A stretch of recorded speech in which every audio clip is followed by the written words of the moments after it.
So let's go over here today. 5 strategies to land a job quickly, confidently, and with lots more money. So first off, no need to take notes at the end. You can actually, I think you have to just send me an email and I will send you the slides, or maybe on the landing page after you will be able to download the slides. I'm not exactly sure, but either way, I will get you the slides if you need the slides. So no need to take notes, although feel free to take screenshots if you would like. So today we'll talk about goal setting, how to clearly set goals, play to your strengths. As Xoogler's, having Google on your resume is an immense strength. So how to leverage that appropriately to get to where you want to go. The importance of building relationships, because 40% of roles are through referrals. So that's how people get jobs. We'll talk about interviews for folks that have not interviewed in a long period of time and have not interviewed outside of Google. And Google is a very unique sort of interviewing process. And then finally getting more offers. A little bit about me for folks that don't know. I have a unique perspective here. I interviewed a whole bunch of people while I was at Google. In 2015, I interviewed 225 people there. And over the course of my career, I believe I've interviewed about 2,000 people. No one took as diligent records of that as Google did, but I think that's about the number that I've done. I've hired lots of people. So I've interviewed a lot of people at lots of different companies. I am not a recruiter. I was a hiring manager. As folks in this room that have hired people before, a hiring manager is usually the main decision maker. Top 1% candidate, I've interviewed a lot. Before I started my company, Kadima, I was influenced by Bob Cialdini, who wrote the book Influence, who did a lot of research on the sales process, and they did a lot of research on interviewing. So I just signed up for interviews and I did lots of interviews to understand how the process is at a lot of different companies. And also, I've been fortunate enough to have education and privilege that gives me a unique perspective. I've got an MBA from Columbia Business School. I was in a psych PhD program. I dropped out, but have a little bit of that background as well, which helps to influence my experience. And I'm going to be offering lots of opinions. Some of it's based on data. There's not a lot of data in interviewing, but this is going to be my opinion. But it's a pretty well-formed opinion from a lot of information and insight that I have, but feel free to take it or leave it as you wish. So strategy number 1, this is an important part. If anyone's read The 7 Habits of Highly Effective People, one of the most important habits there is start with the end in mind. So establish those goals. So set clear goals. And again, here is a quote from Stephen Covey. To begin with the end in mind means to start with a clear understanding of your destination. It means to know where you're going so that to better understand where you are now, so that you can have the steps you take are always in the right direction. So if you don't know where you're going, it's really hard to get there. My advice here is to identify what is important to you in terms of the values that matter to you. I can't tell you what values matter to you. I can't tell you if work-life balance matters, working with smart people matter, job stability. Here are some common things that generally clients of mine and people that I've worked with before have brought up in areas that are important to them. But it's important that you think to yourself or with a partner or something of what's important for you. And then once you establish those values, what are important to you, then it's important to create a target list of organizations, companies, different paths that you want to go to. And I say write them on paper, put them in a Google Sheet. That's what I do. But put them down and create a target list of at least 40 companies. I used to say a max of 40 companies, but because the economy, the way it is tighter, I say start with a list of 40, and then you can increase from there. And if you have a hard time identifying top 40 companies that you want to work for, there are a few good lists here. You can also download at kadimacareers.com/top 100. We have a list of 100 companies that I've curated that are basically companies that pay well, treat people well, and also look good on your resume for long-term career acceleration. As you think about those companies, different companies pay different amount. And many of you, probably everybody in this room, unless anyone's crashing the party, are coming from Google. and you're probably used to getting paid a lot of money. Google median compensation is $296,000. It is the highest of any publicly disclosed company in terms of the median compensation. But if you want to continue to earn good compensation, you want to look at the companies that will pay well. As when you get this slide deck, you can click on that link and you can see the whole list of the Fortune 500 companies, which discloses information of the median compensation at companies. It's not the only reason you should select a company, but again, if you do care about compensation, you do want to get paid well, you probably want to focus your targets on some companies that are going to pay you well once you land that job. I highly recommend, and many of you are already doing this because you are at Google, which is arguably one of the best companies to work for. Aim high, shoot for the moon. And if you don't land on the moon, you will land amongst the stars. And it's important not to rule yourself out of opportunities. Coming with Google on your background, coming with the resumes and the LinkedIn profiles that you have, there's lots of opportunity at your disposal. So aim high. And as you create that target list of companies. I know a lot of people are interested in startups. So a little bit more context about my background. When I left before Google, I worked on Wall Street, and then I worked for 2.5 years in venture capital. And in venture capital, we used to have this rule of a third, and a lot of VC shops have this rule that they have multiple companies in their portfolio, 20, 50, hundreds of companies. And from the VC's perspective, they take this 1/3, 1/3, 1/3 role. So 1/3 of those companies are going to return the value of the fund. It could be a Google, it could be an eBay, it could be a PayPal, whatever. 1/3 of the companies are just going to totally crap out. And 1/3 of the companies will return about even money, which from the VC shop perspective, 2 out of 3 of those situations are not such a bad outcome. But for you as an employee that is focused 100% on an individual company, 2 out of those 3 scenarios are not going to work out so well for you. So as you think about what startup you are potentially looking to join, realize that the odds are like the options that they dangle ahead of in front of your face, and all that private equity as opposed to RSUs or GSUs that you're used to may or may not turn out into real dollars that will pay for your tuition or student loans or whatever you have. So realize that going in, that there might be opportunity for impact and scope of role, but the compensation may or may not ever come in terms of those options that you are being given. Second key strategy, realistically leverage your strength. So not sure if there are any Seinfeld fans out there. I'm a big Seinfeld fan. When George lost his job, actually when he quit his job working for a real estate company, him and Jerry were talking about what he was going to do next. And he suggested that, oh, maybe he'll be a sports announcer, or maybe he'll be a general manager, or some other things like that. He did not have any of those skills to do that. It's actually a great clip if you want to check that out, but you need to understand what your strengths are and play to those strengths. Anyone who's been a hiring manager before knows that you don't really give a crap about what someone wants to do. You really care about what someone has done before. So put your mind in the head of the hiring manager and play to your strengths. And as you think about some of your strengths that you have to play, those cards you have to play, schools that you went to, depends on how far out of school you are, but the schools that you have are good brand name recognitions. Everybody in this room has Google on their LinkedIn profile and their resume. That is a huge card to play that will open up so many doors for you. Partners or companies that you've worked with. So if you work with external customers, external partners, make sure that you're doing an inventory of those type of companies and organizations you've worked with, and don't be shy about putting them on LinkedIn or on your resume or dropping them in conversations.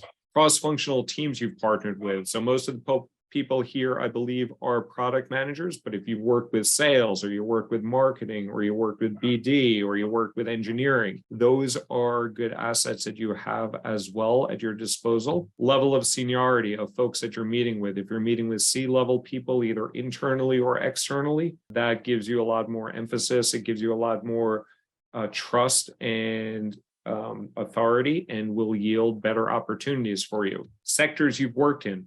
If you're focusing on the cloud, that opens up a lot of cloud opportunities. If you're working on self-driving vehicles, you have automotive categories to work with. If you've worked in an ad area of maybe financial services, think about the sectors that you've worked with and the companies you've worked with, and that gives you a little bit more of a strength in those areas as well. Next up, functions that you performed. Most people here are product managers. That is a very attractive title and functional area. Well-known projects, celebrities, campaigns that you've worked with. So either I've worked with a client that she was responsible. She works for United Jewish Council, I believe, or some nonprofit Jewish organization.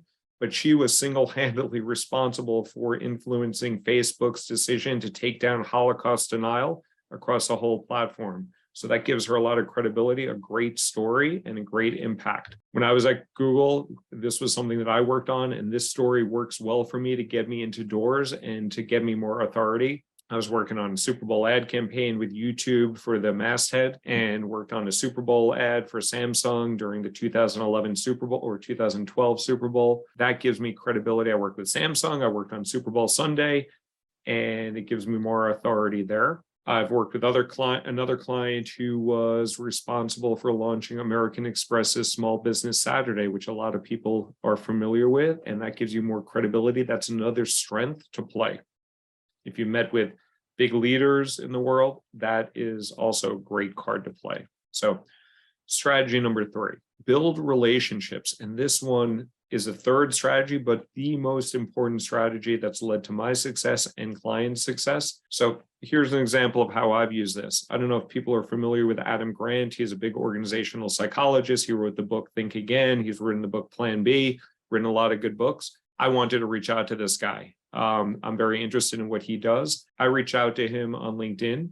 He wrote back to me, and we actually developed a relationship where he actually gave me feedback on my Google Doc as I was working on the business plan for Academic Careers. He gave me feedback on my Google Doc, and then he turned around and asked me to do him a favor to invite someone that he was working with to bring them up to Facebook when I was working at Facebook to talk to that person. So don't underestimate the ability to reach out to people and build authentic relationships and ask for advice. It will be shocking how effective this is for you. As you're thinking about your target companies that you want to work at, you have an immense benefit of working at Google, because there's lots of Googlers that are working all around the industry, all around companies.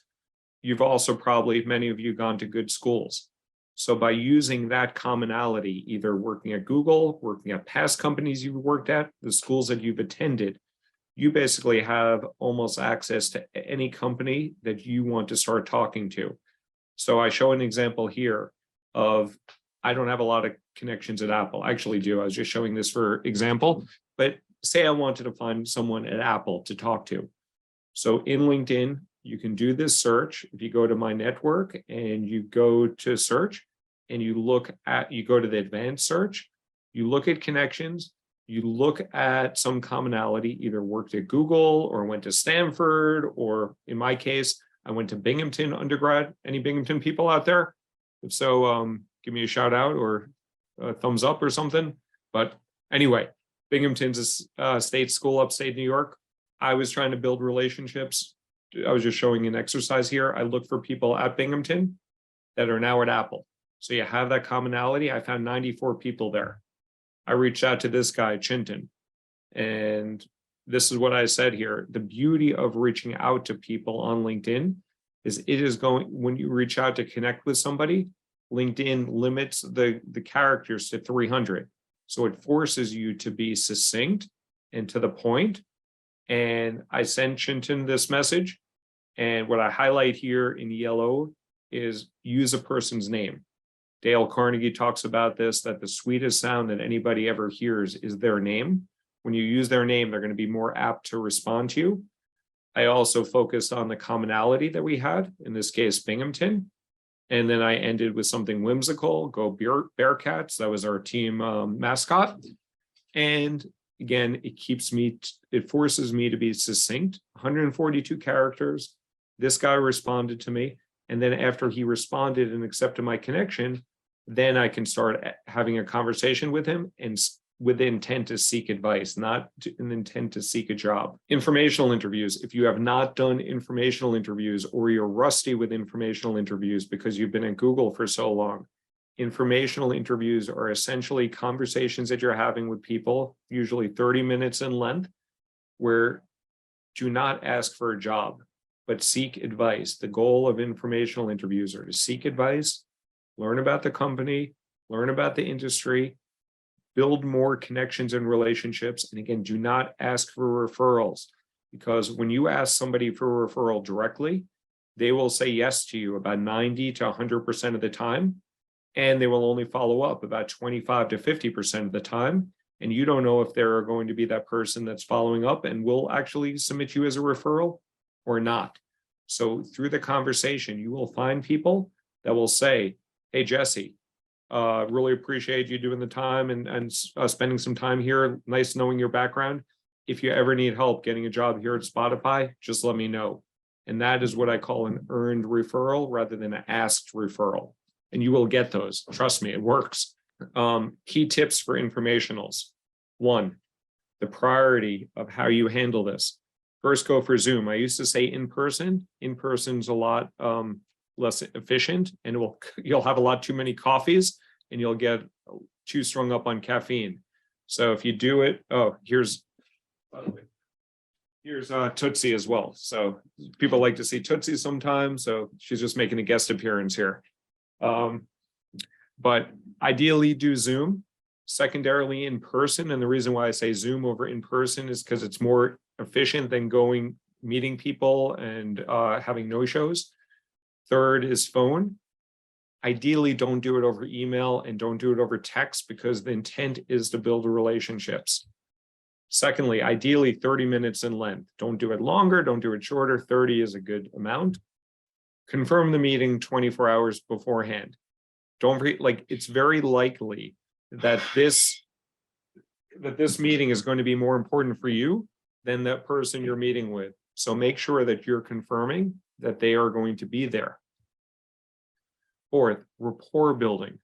The first few minutes of the conversation, talk about the weather, talk about the location that they live in, talk about some commonality, but build that rapport with the interest of getting them to like you. Fifth, tell a little bit about yourself. Do not go into explicit detail. Try to cap it at a few minutes or less. It's a good opportunity for you to practice your narrative, which you will have to use during interviews. Have a max of 3 roles ready. So if it comes up that they're willing to refer you and they say, hey, Ash, are there any roles that you're looking for here at Salesforce? You have those roles at the ready, but don't forward those to them. Just have them in your back pocket if they ask. Have your resume ready, only if asked. And if you don't have your resume ready, it doesn't mean that you can't do informationals now. Get those informationals going, build those relationships, but do not forward someone a resume unless they ask to see your resume. No one wants to see a resume unless they actually ask for your resume. Send a thank you note. Short, sweet, appreciative, no ask. Just follow up, be appreciative of their time. And again, just a reminder here, do not ask for a referral, earn the referral. You will get these, I promise you, you will get these. Strategy number 4, work the system. But what I mean by work the system is understand how the game is played. Thousands of people have been laid off at Google. Thousands of people have been laid off at Facebook. Thousands of people have been laid off at Salesforce. There's lots of talent out there. Lots of people want a good job. Dozens of those get to speak to an actual human being, and only one usually lands a job. Sometimes there's a couple if there's bulk hiring, but usually it's one. So it's important to understand how the game is played. There are, outside of university hiring or bulk hiring, there are 3 primary channels, points of entry into an interview funnel, into the job acquisition funnel. Cold application. And there are ways to maximize your chance of a cold application getting viewed by a human being. And it's not the ATS. Application tracking software are some of the most overrated, misunderstood pieces of software out there. They're essentially a glorified CRM, customer relationship management platform.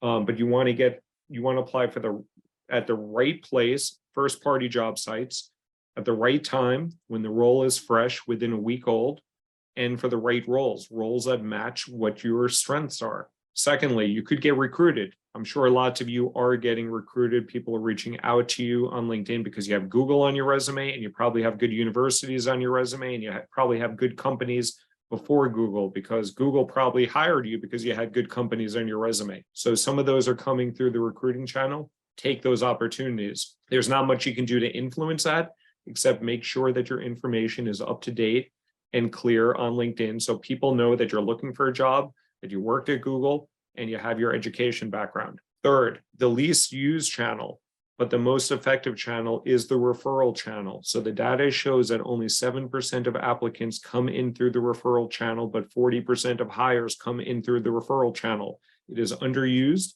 and over-indexed for success.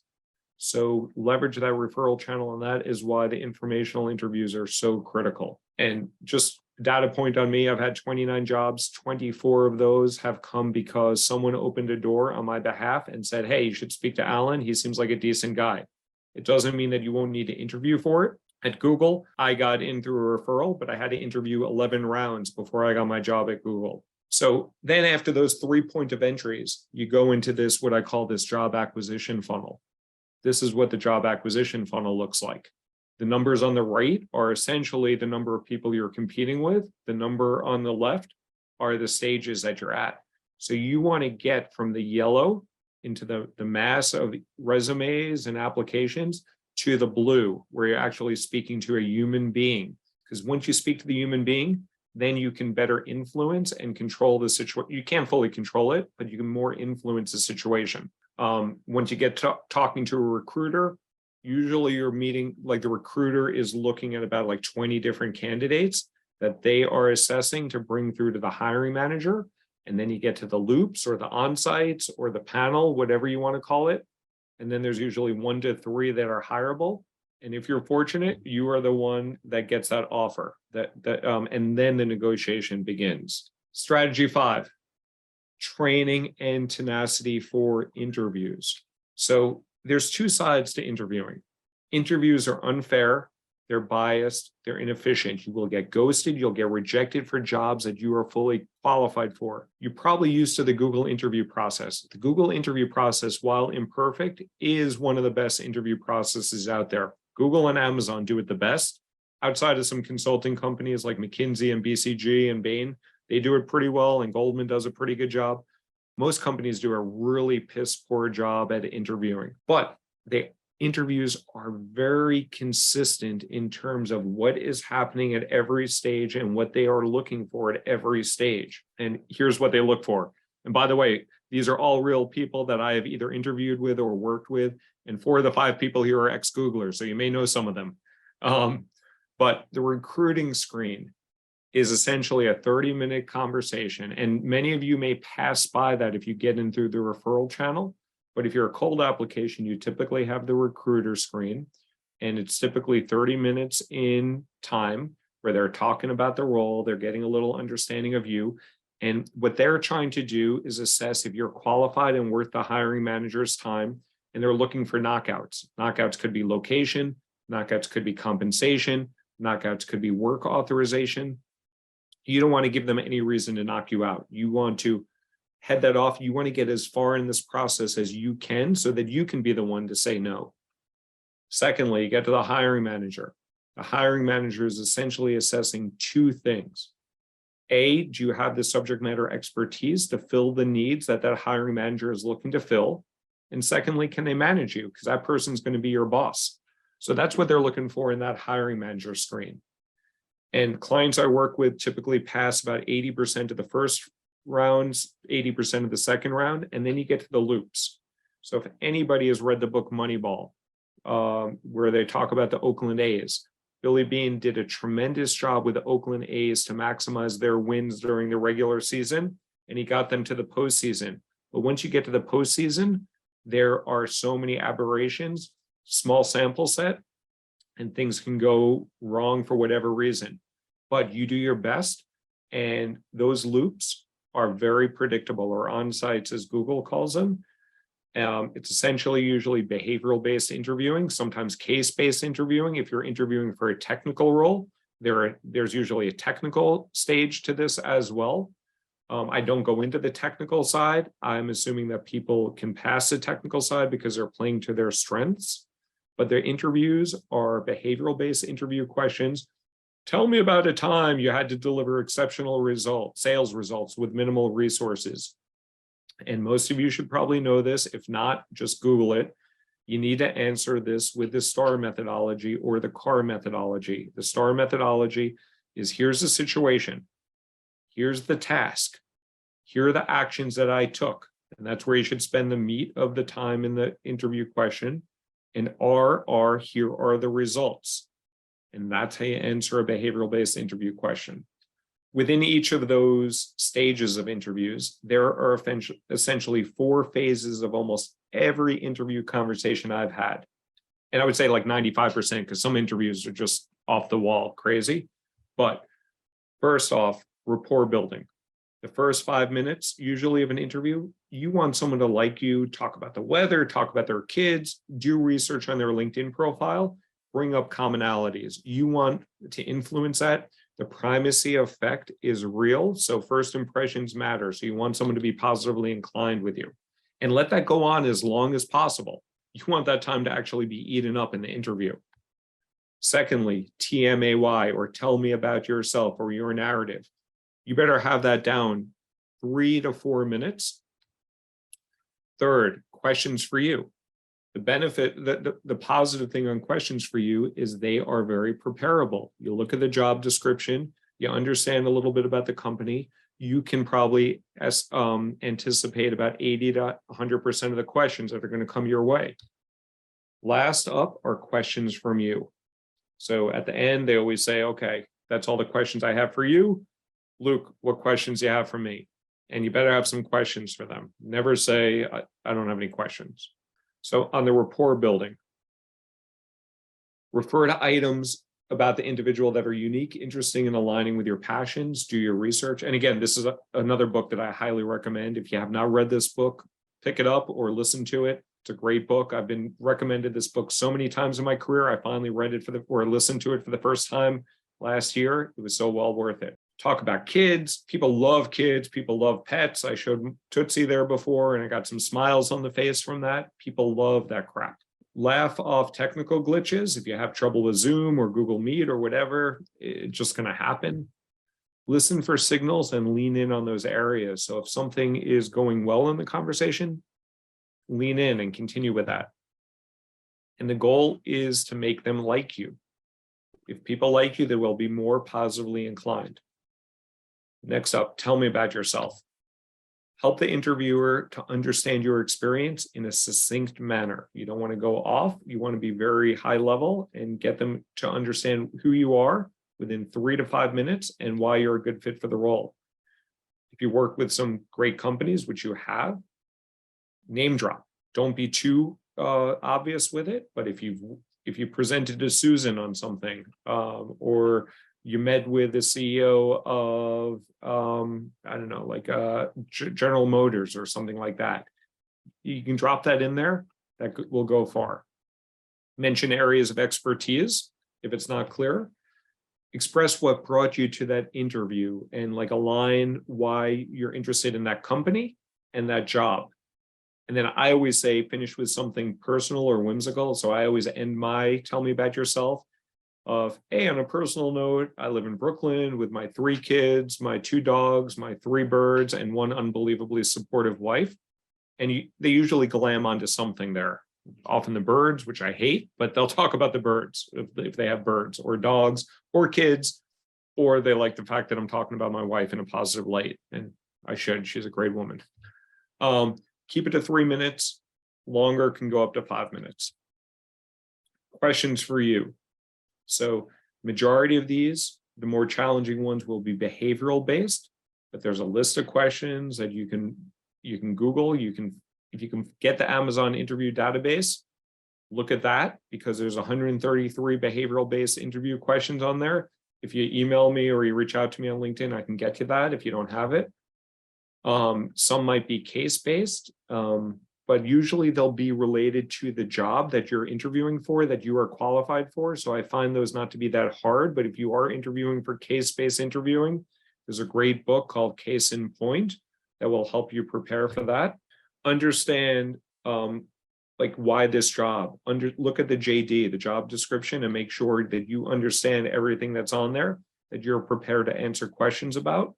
They may very well probe into your past work. So before you start interviewing, just go over your resume, because anything on your resume, anything on your LinkedIn profile is fair game. And sometimes I'll ask you about something that you did 10 years ago. Listen to the question. There's so many times when I've interviewed people that they're not answering the question that I asked of them. Make sure you're listening to the question and you're responding to the question that's being asked of you. Yeah, make sure you answer the question. Questions from you. Here are some questions that you may want to use. Is this a newly created role or a backfill? If it's a backfill, what did that former person do well that you want to continue seeing being done? If it's a newly created role, why was it created? What are they looking for from success? This is a good question that always gets people all excited. Looking back 1 year from now, if I were to crush this role or use whatever terminology works well for you, what would you expect me to accomplish? I'd love to learn more about your path to the company. People love talking about themselves. So if they've been at that company, if they're new to the company, ask about how they got to that company. If they've been at the company for a long time, ask about their path within that company. Ask about their career goals. Again, people like talking about themselves, and that can give you good insight of how you can formulate future conversations with them. And it gets them talking about themselves. Last question. And this is the last question of every stage, not every interview, but if you're doing the loops, the last person that you meet with, reaffirm your excitement for the role and ask about next steps and timing and jot that down. And expect that the recruiter will not follow up with you. So if they say they're going to follow up with you by the end of next week, put that down on your calendar and make sure. I always say that date +1 to follow up. Some people say that date -1, whatever. I don't think there's any scientific research, but definitely follow up, because you could possibly fall through the cracks. And it's happened to me before where like they just totally forgot about me and they wind up hiring someone else and they're like, oh my God, we totally like lost your resume. So again, you're going to go through this job acquisition funnel. Then if you succeed, you will get to that offer stage. And again, you do not talk about money before that offer stage. Put that off.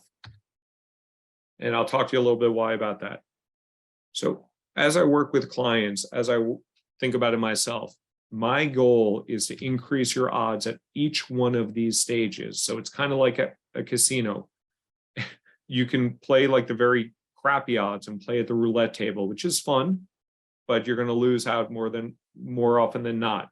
Or you can get to play the games that are going to get you better odds. And at the best end of the casino are if you can actually count cards. And if you understand how the game is played and you count your cards and you essentially figure out how to optimize for each of these stages, you will get more interviews, you will get more offers, and you will get more money. A couple of reminders out there before we get to questions. No rubbernecking. So what I mean by this is it can be very distracting. If you're riding along on a highway and you see an accident on the other side of the road, you may be distracted to look there. Don't look. It provides no value whatsoever. Keep your eyes focused on the road ahead. So don't worry about getting ghosted. It will happen. There are systemic biases in the process. They exist and they're not going away anytime soon. The best candidate is not going to get the job all the time. So you will get rejected for jobs that you are fully qualified for. And you're hearing all these layoffs occurring. Meta is about to lay off more people, but they still have 500 job openings. Google, despite all the issues there, they have 400 plus job openings. There's not as many as there used to be, but there's still jobs opening. Keep your eyes focused on the path ahead and do not get distracted by all the news. Another thing to get into your head here, take your shot and do not worry about missing the shot. One of the best basketball players of all time, Kobe Bryant, not only did he win an MVP, Finals MVP, 5 championships, but he also holds a record for the most missed baskets in the history of the NBA. 14,481. And you see on the list of the top five, the top players that have missed career misses in their career, all Hall of Famers. They do not worry about missing their shot. Don't worry about losing out on an interview. Take your darn shot and it will pay off. So strategy number 6, I only promised you 5 strategies. I'm sharing strategy number 6 here. High impact negotiations. So with this, do not reveal your cards too early in the process. So when they ask you what you want to get paid, these are the responses I would say. I'd like to get paid fairly in line with the scope and impact of the role. I'm really excited to work there. If they keep pressing you, I'm not familiar with how they compensate, ask for that, and you'll say you'll get back to them once you have more information, and you'll never have to get back to that company when they ask about what you're looking for compensation. So don't say a number that will rule you out. You want to go as far as possible so you can be the one to say no to the company. Exceptions to the rule, if you're confident like that you're very well paid, which most of you are not working now, so you don't have compensation coming in, even if Google is paying you through March or September or whatever, that money is going away. So you want to get a job, you don't want to you don't want to oversell yourself. That's what most Googlers will do. If you have so many interviews and you want to kind of cut them down a little bit, then you can tell them that you have a high number, and unless you're going to meet that, I'm not going to pursue this. If there's a take-home project, then you may want to consider talking about compensation, because you don't want to do senseless work if the money is going to be off, way off in terms of what you're looking for. And then finally, if you do need help with negotiations, we do help with that. So just you can email me there, and I do help negotiate. And I don't charge anything unless I can get you at least $10,000 more. So these are 10 tips for Xooglers in particular. 1, step up your humility. So time at Google, like people over-index on their hubris sometimes, not all Googlers, but I'm sure some of you have seen that. Lower your EQ, your entitlement quotient. Not all Googlers are like this, but I've definitely run into some Googlers that feel entitled to have a fantastic job, a 6 or 7-figure job. That's not everybody gets that. So really try to level set that. You've likely been paid quite well. So it's time to recalibrate that. And I'm not saying not to aim for what you made at Google or not to aim higher, but understand that Google is kind of off the charts in compensation versus many other companies and startups. Titles might be a benefit for you.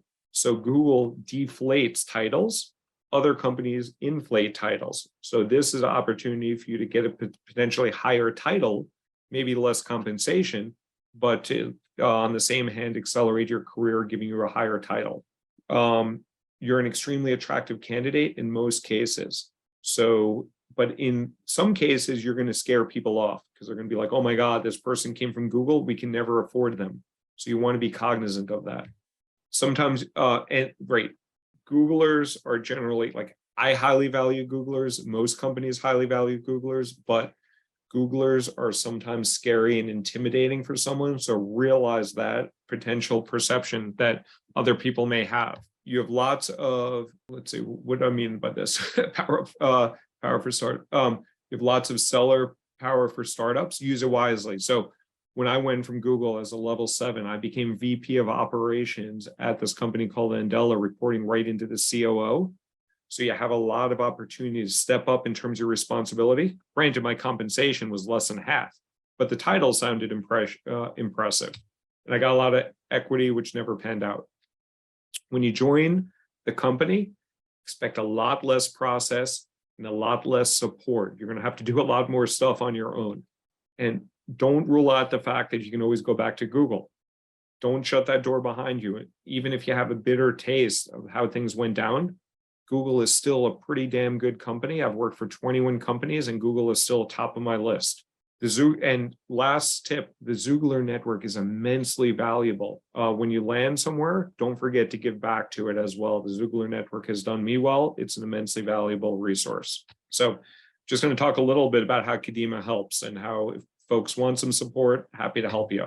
I founded Kadima to be on a mission. Kadima is a Hebrew word, which means forward. I am here to help accelerate careers. I do focus on underrepresented, underestimated, underpaid talent, but I do not discriminate against white dudes like myself. But I do try to help underrepresented folks as well. We help people earn more money quickly. The average right now is $114,000 more after working with us than before, and quickly in 3.68 months. And how we do this is apply the growth framework. So the 6 strategies represent this very nice acronym. Set your goals, realistically leverage your strengths, build that outreach, work the system, training and tenacity of continuing through the process, and then finally the high impact negotiations. And that's basically the framework I've used throughout my career and have evolved and have kind of optimized now with Kadima. What I do is I offer one-on-one coaching. So we used to offer it at a higher price. I lowered the price with the layoffs, and I've also extended support. So what it is $5,500. I work with you until you get the job. And once you get the job, I work with you for 12 months after you're at that new company, because getting at that new company, the first 90 days are going to be different. Understanding how promotions are versus perf, or what we call a grad now, is going to be very different at those companies. And then I help to lay off proof your career after you get there.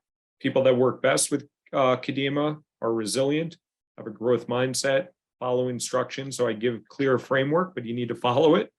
Ask for help when you have those questions. You have cards to play, and everybody in this room have immense cards to play because you worked at Google and are motivated. If you're not motivated to change, to make improvement, it's not going to happen. If you want to apply, you go to our application page. I'll show you that in a second.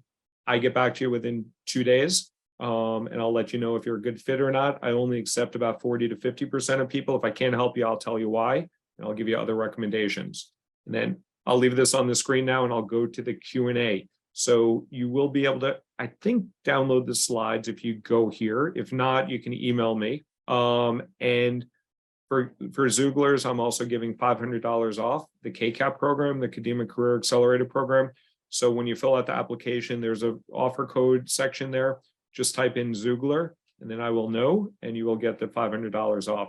I only accept 10 people per month because I provide customized solutions for people. So I do keep the offerings kind of intimate so that I can provide the solutions that I need, that you need, sorry. And that's it.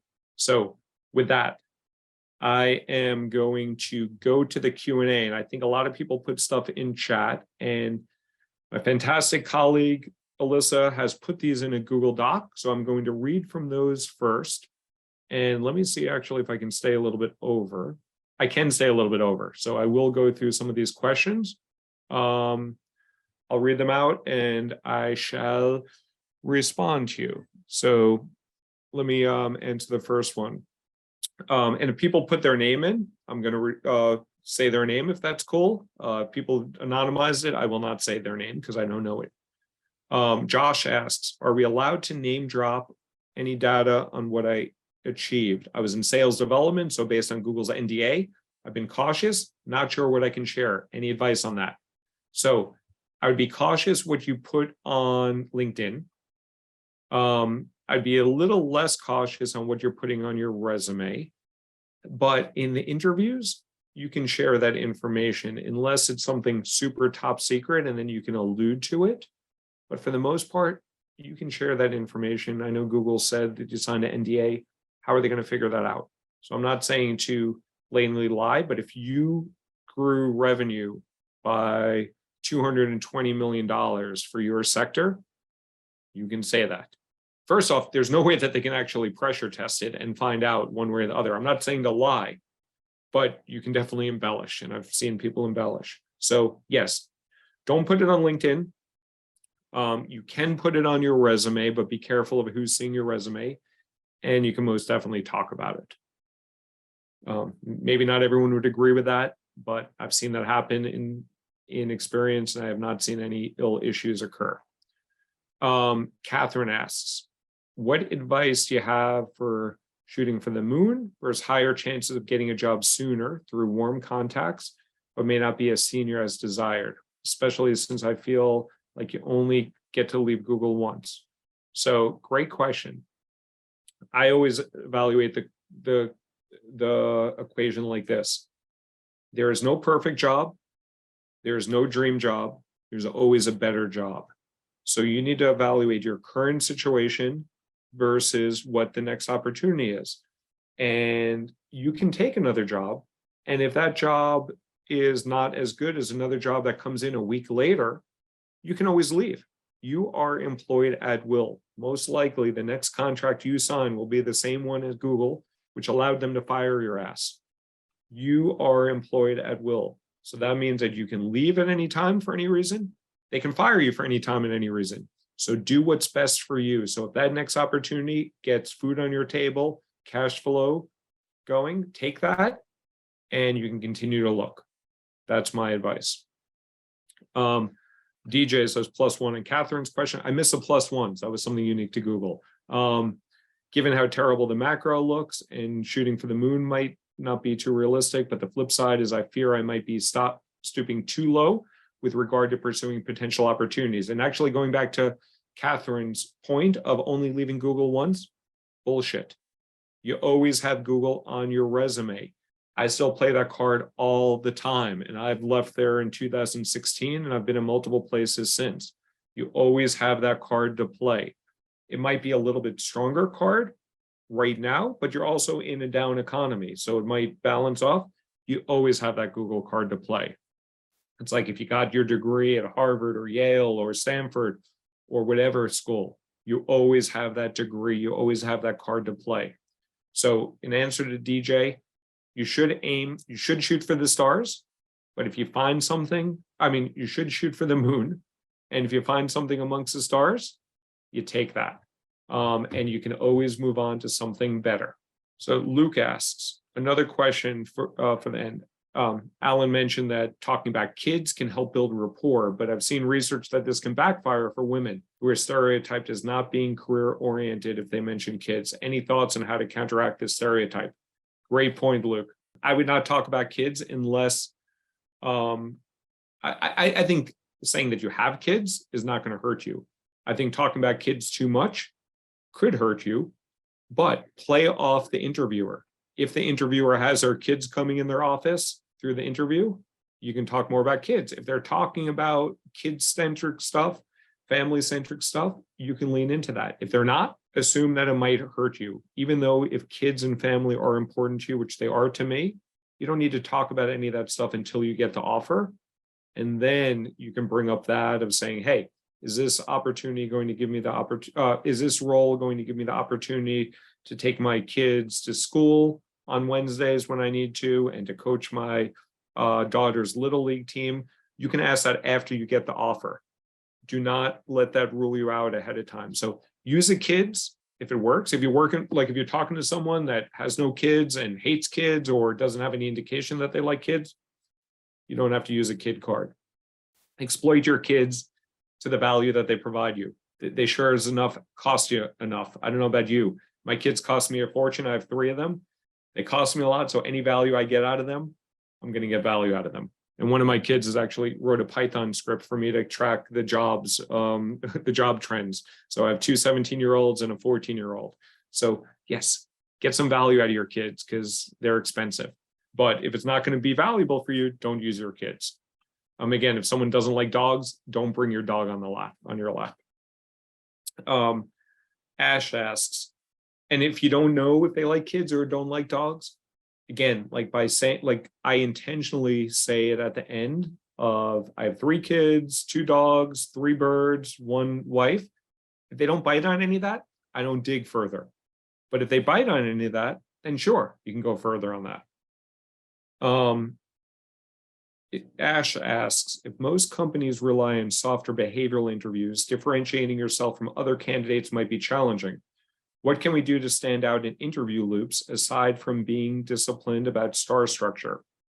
How do you suggest we construct a compelling narrative to be considered the #1 candidate? So Ash, you're spot on. Interviews suck. They're really poor at assessing talent. They're very imperfect. So all you need to do at the end is be better than the 3 or 4 other candidates that you're competing against.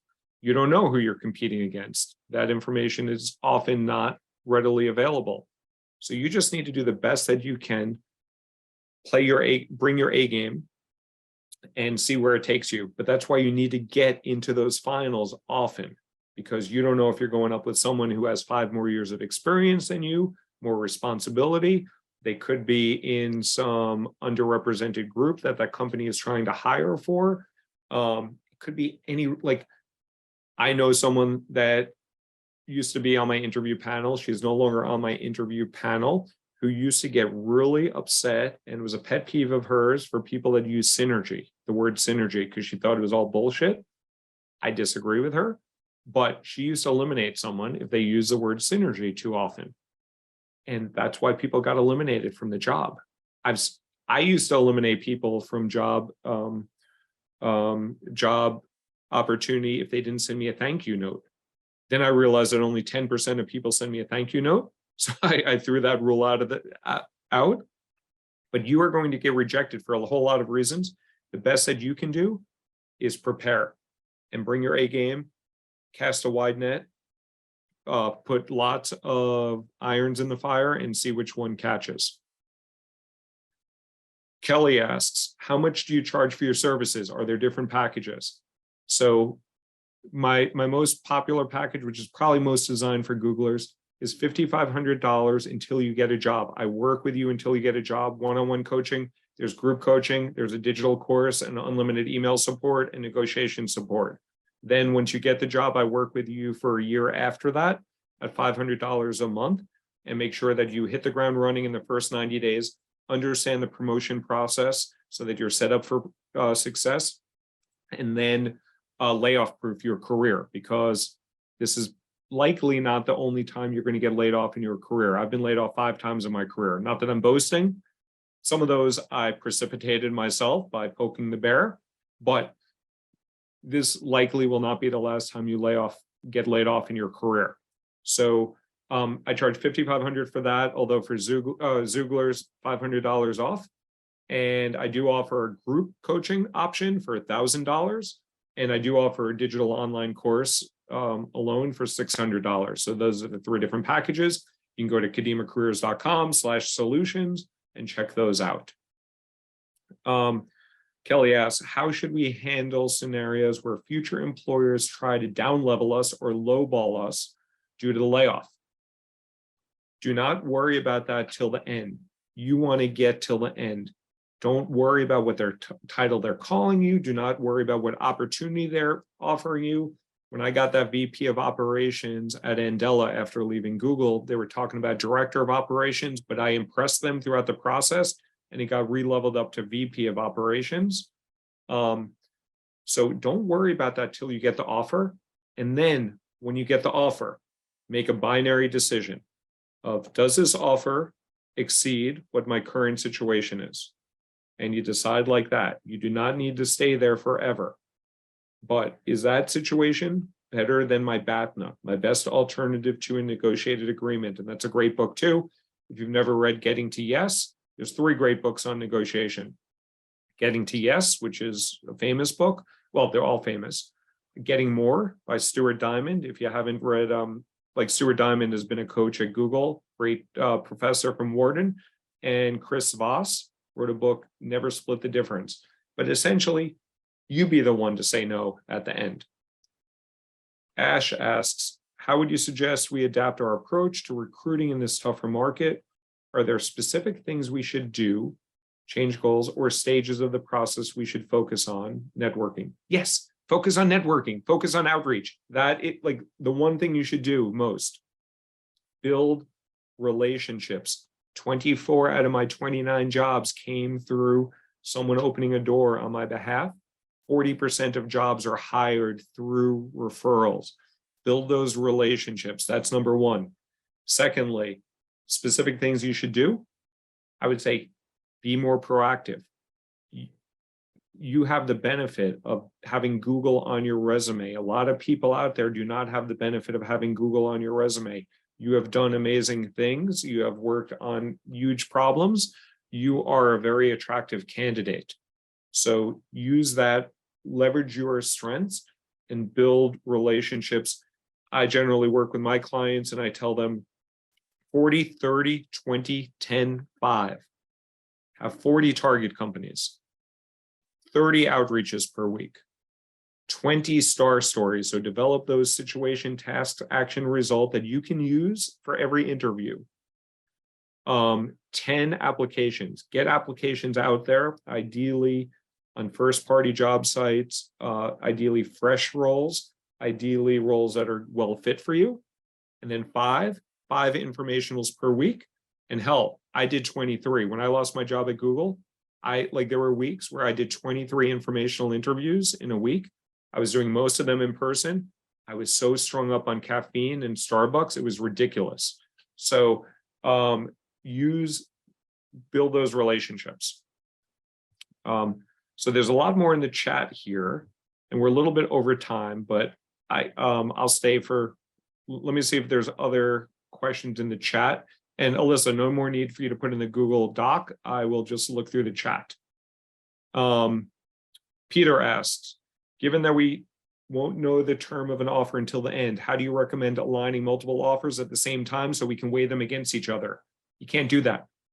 You can try some delay tactics. I don't generally advise that because if you delay, they may decide to go with another candidate. So a bird in the hand beats two in the bushes. Take your best offer. You can delay once you get the offer. You can go back and forth. You can reach out to me of saying, how do I negotiate this offer? You can negotiate for a little bit. It could be a few days. It could be a week. It could be 2 weeks. But do not try to time offers. Those companies are not going to accommodate you. And interviews and the recruiting process will take longer than you expect.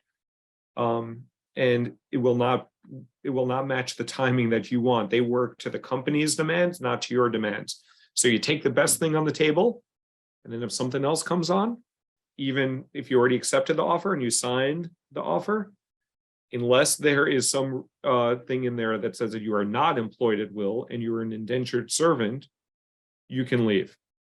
So you want to do it on good terms, and there are ways to do that, and I can help you with that, but take the best offer available to you. Career bear poker. Yes, I've been called a bear poker before. How would you suggest we adapt our approach to recruiting in the tougher market? I think I answered that. I think I'm looking through these now. I think I've answered most. Regarding thank you notes, would you still recommend that after an interview? Yes. Write a thank you note. I always suggest doing it in LinkedIn. LinkedIn will limit it to 300 characters. So after you interview with someone, everybody that you interview with, connect with them after on LinkedIn and say, hey, Eduardo, really nice to meet you. I enjoyed the conversation. I'm really excited about this opportunity at Oracle. And you're probably not excited about an opportunity at Oracle because Oracle sucks. But you tell them that you're excited about this opportunity at Oracle and you look forward to the next steps, and you connect with them on LinkedIn. Connect with them on LinkedIn, provide so many benefits. I've gotten rejected for roles at one company. This guy at UHG, I think it's Ultimate Software Group or something. I sent him a thank you note, and then he went to Datadog, and then he reached out to me to try to recruit me because I was connected with him. I impressed him at Ultimate Software. I got ghosted from that role, but apparently I left a good impression on him, and he wound up following up with me to try to recruit me for Datadog, which I did not take, but he recruited me there. So cool. Well, thank you very much for the time. I appreciate it. If you want to connect with me on LinkedIn, awesome. If I can help with anything, let me know. Thank you for the support. And I want to get out to more Xoogler. So if you talk to other Xoogler groups, I know this was like part of like a WhatsApp product manager group, but I'm happy to give this talk to other Xoogler groups as well. So if you can spread the word, awesome. I'd appreciate that. And yeah, hang in there. You guys are immensely talented. You have Google on your resume for life, and it will get you far. I know it's tough now. When I got fired from Google I didn't even go through that story. I'll do that on a podcast at some point. But when I got fired from Google, it was really tough. It was I got blindsided, and it was tough to deal with. So you will end up in good spots. I can't guarantee that, but I'm highly confident that will happen. And yeah, and if I can help in any way, please let me know. Thanks, everybody.